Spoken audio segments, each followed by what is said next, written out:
اور قوم پرستی کی بھی بنیاد بہتر ہو سکتی ہے. کمنگ بیک ٹو مودی صاحب کے بیرونی دورے میں دیکھ رہا تھا، بھوٹان گئے، برازیل گئے، نیپال گئے، اس کے بعد جاپان، امریکہ، Myanmar, Australia, Mauritius, Sri Lanka, France, چین، منگولیا، جنوبی کوریا، سنگاپور، یہ ان کے دورے ہیں.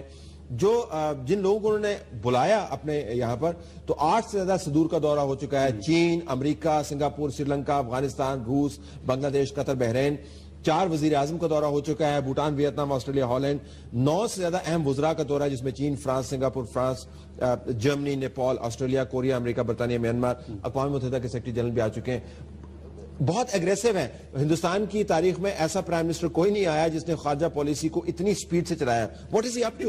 ایک 50 دن انہوں نے گزارے ہیں، ایک سال میں 50 دن انہوں نے بیرونی دورے میں. تو ایک عجیب سی بات نظر آتی ہے، کیونکہ مودی جب الیکٹ ہو رہے تھے تو ایسا لگتا تھا کہ ان کے پورا فوکس جو ہے ڈومیسٹک پالیسی پہ.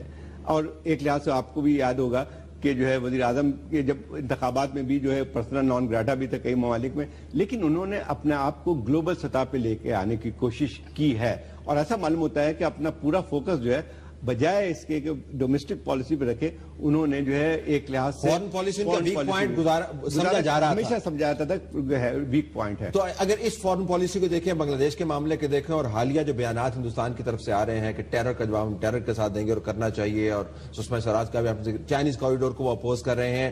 ہندوستان کی ان 2 سینٹنسز پاکستان کے بارے میں آنے والے سالوں میں آپ کو کیا پالیسی بنتی ہوئی نظر میرے خیال ہے کہ زیادہ ایگریسو پالیسی رہے گی، زیادہ اسٹرکٹ پالیسی پہ. اور ایک لحاظ سے آپ کو بھی یاد ہوگا کہ جو ہے وزیر اعظم کے جب انتخابات میں بھی جو ہے پرسنل نان گراٹا بھی تھا کئی ممالک میں، لیکن انہوں نے اپنے آپ کو گلوبل سطح پہ لے کے آنے کی کوشش کی ہے. اور ایسا معلوم ہوتا ہے کہ اپنا پورا جنوبی کوریا، سنگاپور، یہ ان کے دورے ہیں.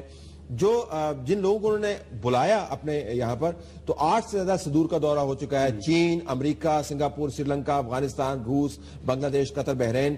4 وزیر اعظم کا دورہ ہو چکا ہے. منسٹر کوئی نہیں آیا جس نے خارجہ پالیسی کو اتنی سپیڈ سے چلایا. What is he up to?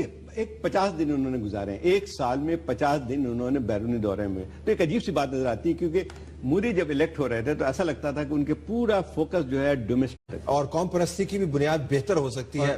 Coming back to Modi صاحب کے بیرونی دورے میں دیکھ رہا تھا، بھوٹان گئے، برازیل گئے، نیپال گئے، اس کے بعد جاپان، امریکہ، Myanmar, Australia, Mauritius, Sri Lanka, France, چین، Mongolia, Bhutan, Vietnam, Australia, Holland. 9 سے زیادہ اہم وزراء کا دورہ ہے، جس میں چین، فرانس، سنگاپور، فرانس، جرمنی، نیپال، آسٹریلیا، کوریا، امریکہ، برطانیہ، میانمار. اقوام متحدہ کے سیکرٹری جنرل بھی آ چکے ہیں. بہت ایگریسو ہیں. ہندوستان کی تاریخ میں ایسا پرائم